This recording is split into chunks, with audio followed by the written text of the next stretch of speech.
Hello, this is Ozzie Ostwalt, and welcome to Religion and Life. A group from Boone recently visited our nation's capital to protest the death penalty. Our guest today, Luke Edwards, will help us sort through the legal, political, ethical, and religious issues involved around capital punishment. Welcome, Luke. Thank you for joining me. Before we start to talk about capital punishment, I'd like for us to take a look at a short video. We sent a couple of student interns out onto Sanford Mall yesterday and just to gather a few ideas about what students and faculty are thinking about the death penalty. So let's watch that and then we can react to that. Hi, my name is Amanda Scanlon. I'm an intern for the show Religion and Life, and today we're going to see how students on campus feel about capital punishment. So what's your opinion on capital punishment? Do you think it should be legal? I'm not really for or totally against it, I guess. Okay. No, it should be illegal. I'm against it no matter what the offense. I think in certain circumstances, yes, and in others, no. It shouldn't even be a question of whether it should be legal. It shouldn't be a thing. It's stupid. Would you say that your opinion on capital punishment is affected at all by your religious views? Yes. Yes. Very much so, or only a little bit? A little bit, yeah. Not at all. Okay, and so what shapes your opinion on capital punishment? The research that is out in the world, basically. I've found that it doesn't really do anything to curb anyone's hurt. It just makes a different hurt. Yeah. Okay, and so how would you say they've affected your views on capital punishment? Well, I was raised to be treat others the way you want to be treated. Mm-hmm. I'm not sure it's shaped by my religious views as much maybe by my philosophical views, and I think it's based on the problem of free will. And is free will a reality, or is it a fiction predicated on a religious vision? And I would be willing to suggest it's maybe the latter, that religion continues the fiction of free will, when in point of fact, our neurosciences and our philosophers will urge us to consider that free will is an illusion, and that maybe when we act, we don't have a real choice in the matter, but if we learn from our mistakes in the future, we can adjust our behaviors. And are you aware of the capital punishment laws in North Carolina right now? Not particularly. Very aware. Wonderful. We're glad to hear that, sir. Absolutely not. Students on campus generally were unaware of the laws regarding capital punishment, but they all had very different opinions on it. Now for more of Religion and Life. Okay, Luke, so as you can see from our very unscientific survey, opinions around campus are quite varied. We found students and faculty in support of the death penalty, opposed to the death penalty. We found people who were motivated in their opinions about the death penalty by religion, and others who were informed by other sources. And there was a wide variety of knowledge about death penalty laws. Does that surprise you, that kind of varied opinion surrounding what is a very important issue for us today? No, it doesn't surprise me very much. I think that as we've seen in some of the recent elections and the votes that have come up, that the death penalty, the views on the death penalty still vary greatly in our country, across political sides, across religious affiliation, that there's still a lot of debate going on, and certainly not a one-sided issue. Okay, but you're not conflicted. You know where you stand on the death penalty, and you recently accompanied a group from Boone. I think there were 4 or 5 of you who traveled to Washington to join an organized protest against capital punishment. And I think your reasons to oppose the death penalty are based morally and religiously. But before we talk about that, tell me a little bit about the protest itself. It was organized by a group called the Abolitionist Action Committee. And tell me about that group, how you got involved, what took you to Washington, and what the experience was like. Yeah, so the Abolitionist Action Committee is a group of death penalty abolitionists that come together every 5 years for the protests that we participated in.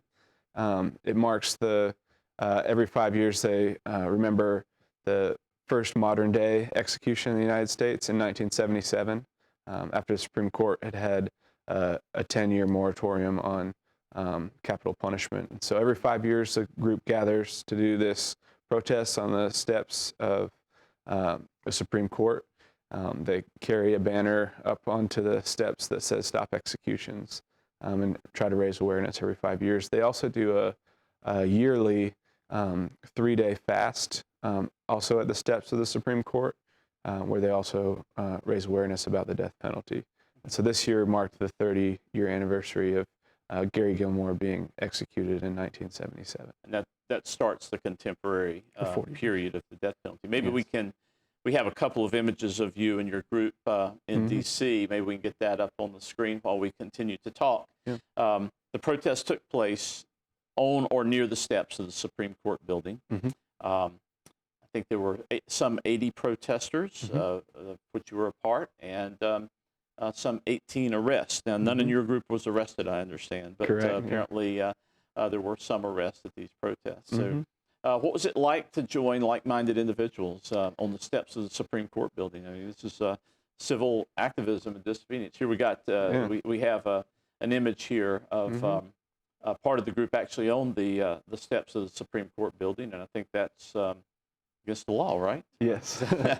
Yeah. Yes. It was a really powerful experience to be with just a very diverse group of folks that all shared a common goal to end capital punishment. And so there was some really well-known names within the death penalty abolitionist movement that were there. There were some religious leaders that I've grown up reading their stuff, and so it was a really just impactful experience for me and for the folks that came to be able to stand at the feet of the Supreme Court and to say that this is something that we're against. Some of us were saying that because of our faith, some of us weren't, but there was just a spirit of redemption and of just longing for a deeper justice than what we feel like the state and federal governments are offering.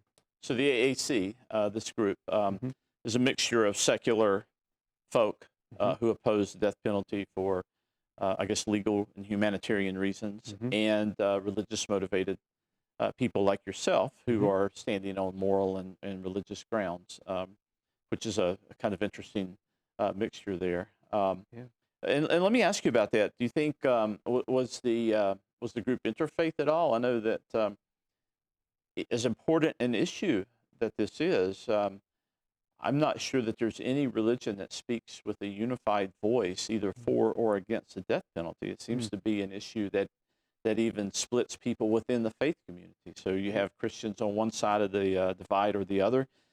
You have Muslims on one side of the divide or the other, and so forth. Even in some faiths like Buddhism, which we would tend to think is pacifistic. Is that pretty much your experience? Yeah, so the group there was, like I said, a fairly diverse group. There was a lot of Christian folks, met a few Jewish folks, met several folks that weren't associated with a faith, but they were all pretty unified in standing against the death penalty. Within Christianity, there was Catholics, evangelicals, United Methodists, folks from Unitarians, all kinds of different sects of Christianity were represented in the crowd. So.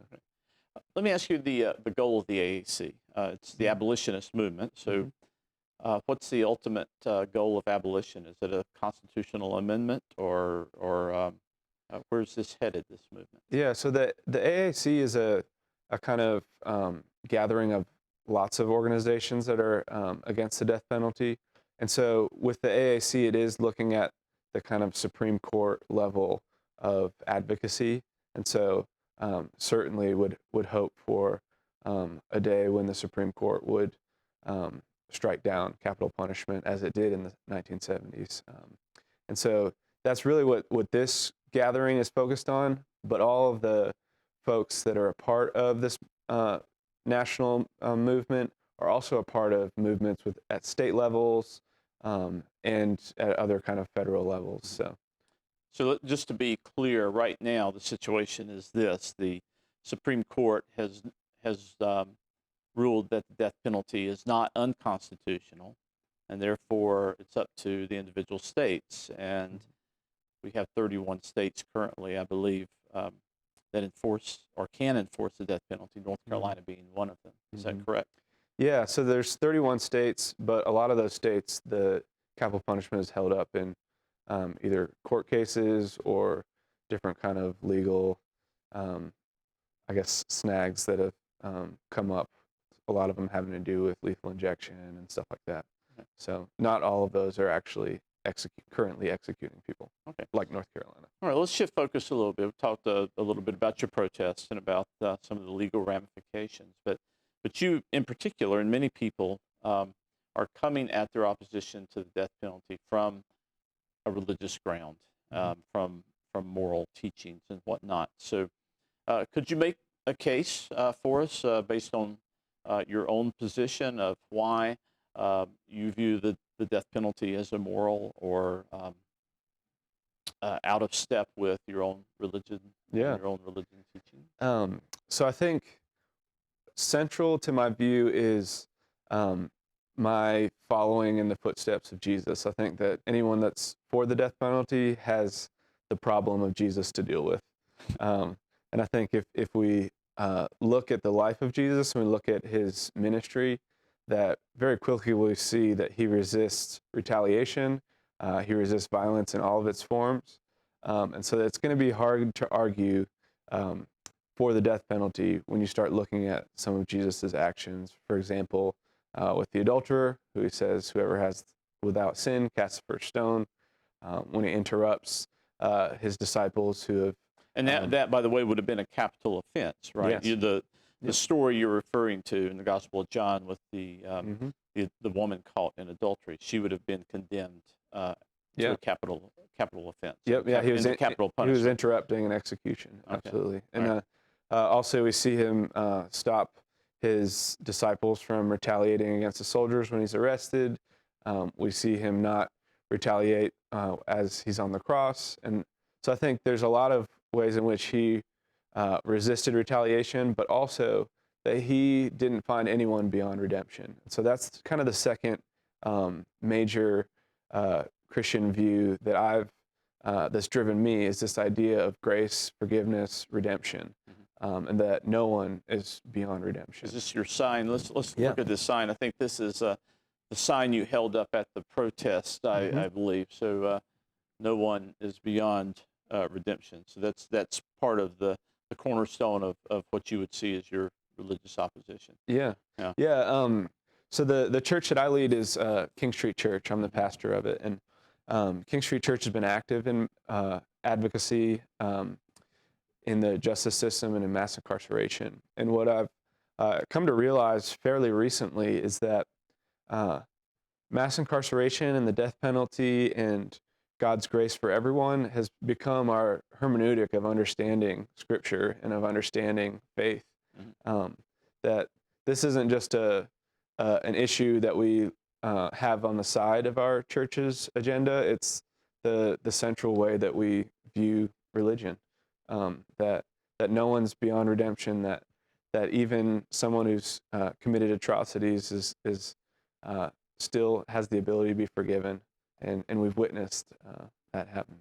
So let me see if I can paraphrase this just a bit. So if I understand you correctly, you're suggesting that your religious principles here have shaped your philosophy in general about mass incarceration, so that in the criminal justice system, incarceration sometimes is used for punitive purposes, when in fact, perhaps a better way to view incarceration would be for restorative purposes or restorative justice. Is that a fair statement on your part? Yeah, I think it is a fair assessment of the kind of way I come about my Christian beliefs. And I think that might also help us to understand Christians that come from another point of view with the death penalty, that for a lot of them, their understanding of sin and of grace is that sin has to be punished. And so I come at sin and as that Jesus comes to redeem. And so a point of redemption as opposed to punishment. So your religious principles here, then, just to summarize, are that you believe that the Bible tells us that Jesus rejected violence, Mhm. number one, whether state-sponsored or otherwise. And you also believe that the Bible teaches grace over justice, so that grace has a kind of redemptive quality about it. I wouldn't say grace over justice, but grace over punishment. Okay.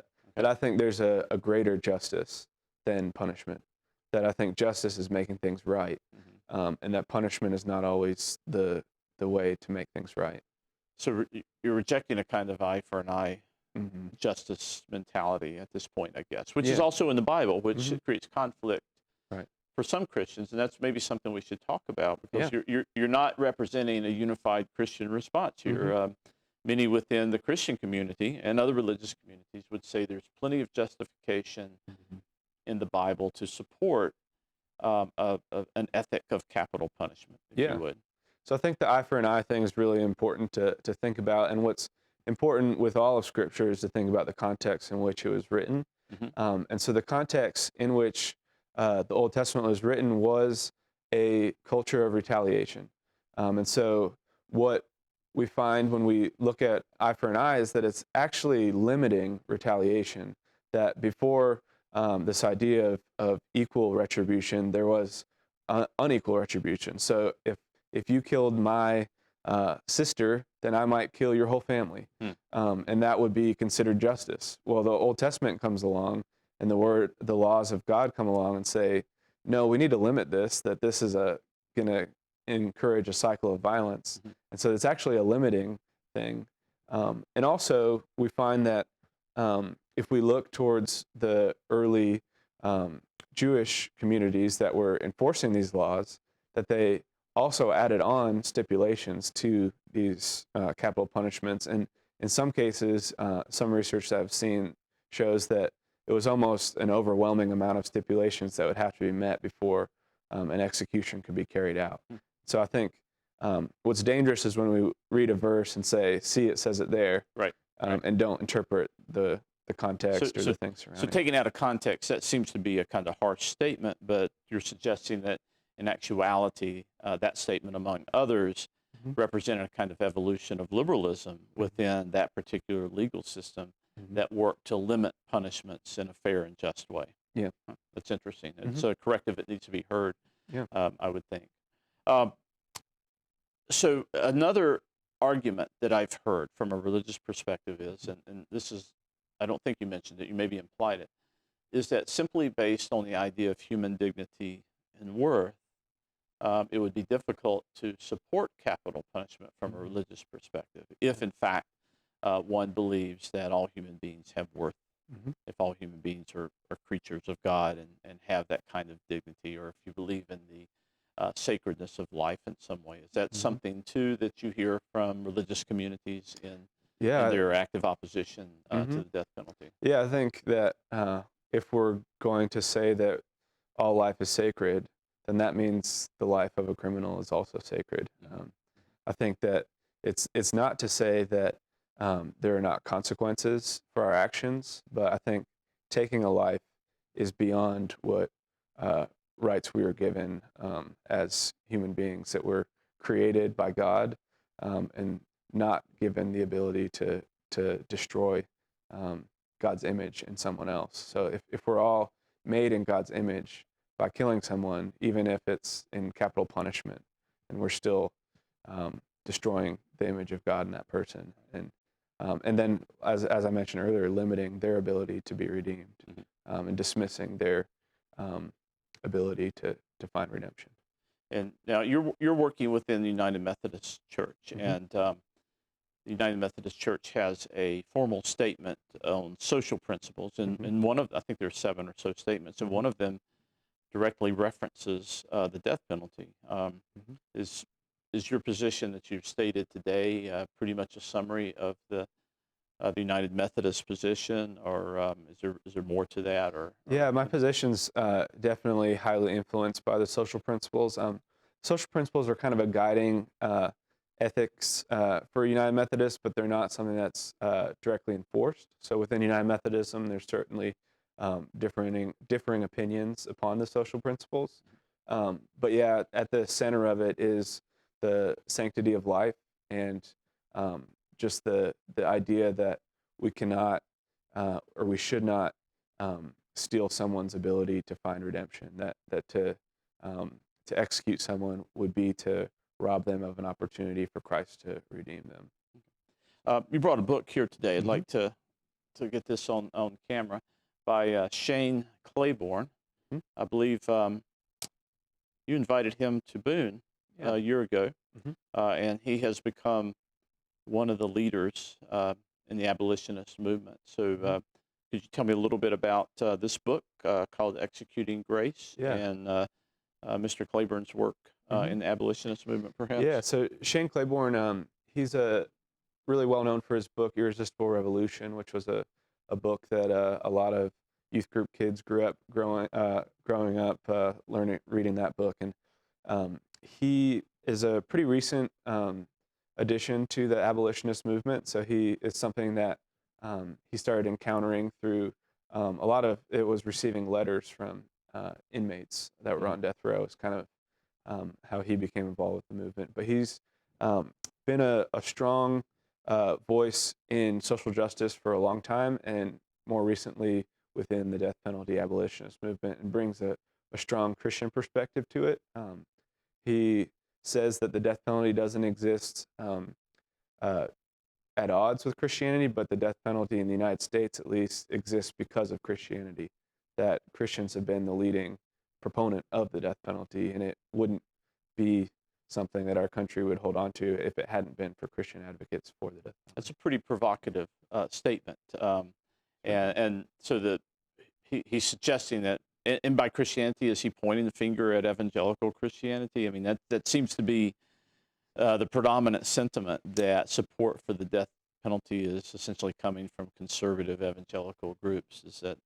I think he would probably say that, and it does vary, and we see that kind of happening, that it's not just kind of a conservative liberal type thing, that we even in the past in the presidential election with the vote, there was several states that voted to keep the death penalty, and so you saw some conservative states do that, but you also saw California do it, which is you would kind of think would be a liberal. So that's a little surprising. So it's not necessarily a conservative liberal kind of issue, right? But yeah, definitely evangelical Christians, I would say, would be some of the main proponents. Well, it's kind of a last word here as we wrap up. It's a very important issue of our time, a moral and ethical issue. It's interesting, like so many other issues, it has divided us along political lines, along religious lines. It's not just a Christian issue. It is an issue from other religious perspectives as well. What do you think? Do you see any hope that there would ever be a kind of unified voice in this country on the death penalty, or is this going to continue to be contentious and splintering for us? I think so. I think we probably need to change the language from being like against the death penalty or against punishment, and instead promote what we're for, which I think is justice, which I think everyone wants our society to be just and our society to be safe. But I think that we need to look at the realities of how to get there, that punishment is not always the best way to get to justice, that there's restorative justice, and that none of these things that I am for belittle the impact that it's had on murder victim families, or on the fact that there are consequences to murder, that I think there absolutely are, but I don't think that capital punishment should be that consequence. Oh, this is fascinating, Luke. It really is, and it's something we could talk about on and on. Maybe we can revisit this later in the season. But for now, we have to wrap this up. So that's Religion and Life for this week. And until next week, this is Ozzie Ostwalt. Thank you very much.